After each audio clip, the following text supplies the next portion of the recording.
Now, Jeremiah even prophesied of this day when Christ would come. Moses said there'd be another one rise up like unto me.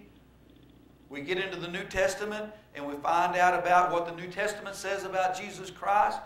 And then as we get about Jeremiah, as he began to prophesy the coming Messiah, he again prophesies and says that the one that comes, when Jesus comes, he'll put their law in their inward parts and write it in their hearts.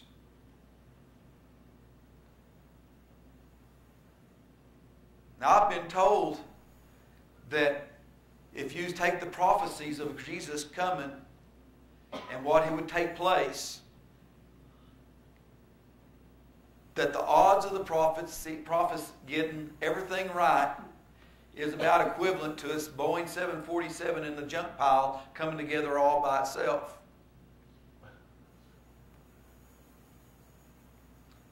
We have people today that call themselves prophets and might get 1 out of 1,000 right. My Bible tells me if they miss it, not to fear them, not to pay any attention to them. But here as we go through and compare just the life of Moses and Jesus, I'd like for you to keep in mind tonight, what are the odds that these two people's lives can be running so close together as this? If our modern day prophets was to prophesy that another one thousands of years later would come up and be like Moses, I can tell you that they'd be lucky to get 1 or 2 items right. They wouldn't get as much right as we've gotten so far as we've gone so far. They wouldn't get this much right. They would have missed it by a long shot. But here already, as we've went this far, you have to say it's pretty amazing that these two are as much alike as what they are. Now we remember from just even Sunday school that when Moses was born, that they had to hide Moses, and when he finally got to the age where they could hide him no more, they had put him in a little basket and put him in the river, and the Pharaoh's daughter found the little basket and seen little Moses in it and took him and raised him as his own. Why? Because all the young boys had been told they were killing every one of them. They were killing all the young boys. Now, up to now, we could have said, yeah, it's pretty coincidental. But now we're getting some things that there was absolutely no control of. The old Pharaoh went and tried to kill all the baby boys, but wasn't able to kill Moses. He survived. And here Herod knew that there was a king that was going to rise up and he thought was going to take his throne. And so again, remember the Christmas story. Herod went out and began to kill all the children 2 years old and under.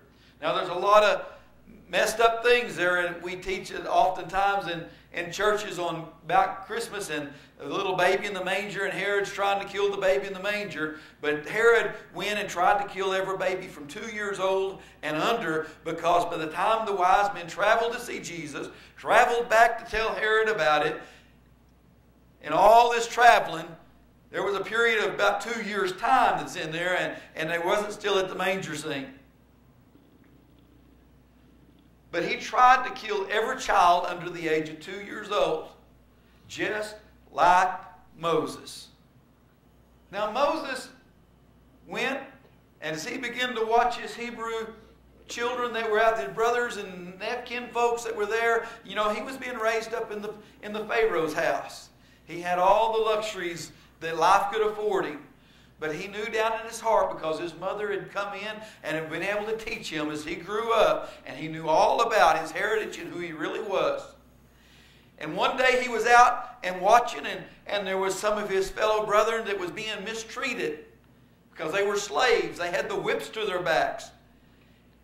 And it made Moses angry, and Moses slay that person that was persecuting the Hebrew children. He defeated death. And whenever he defeated death, what happens to the Hebrews? They turned their back on Moses. They rejected Moses. Is this sounding familiar?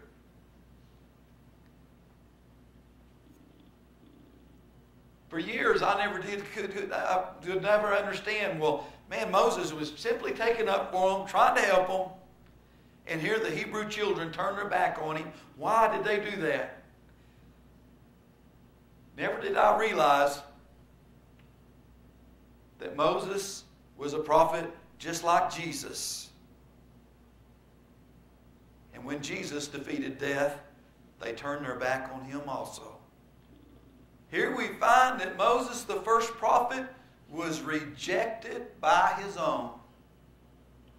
He tried to help them, but he was rejected by his own people.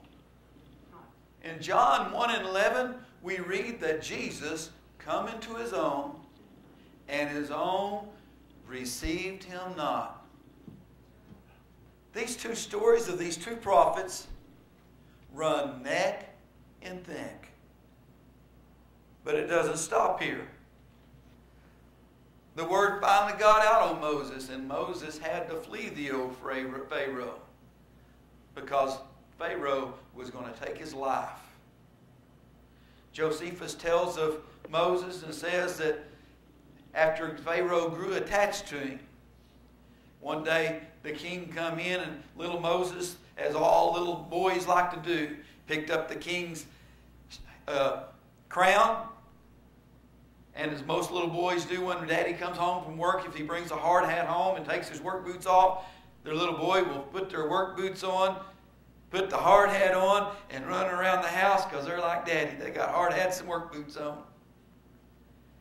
Only when Moses picked up the crown, he threw it down and stomped on it. And all the wise men that were there that day said, Pharaoh, we're pretty sure this is the young man you was trying to kill. This is the reason why you had all the children killed, is this young man right here. And Josephus, the Jewish historian, says, but Pharaoh was too attached to Moses to kill him then. But as they do whenever they grow up to be teenagers, all things change. Moses is probably about a teenager now, and Pharaoh finds out what he's done. And Moses has to flee for his life.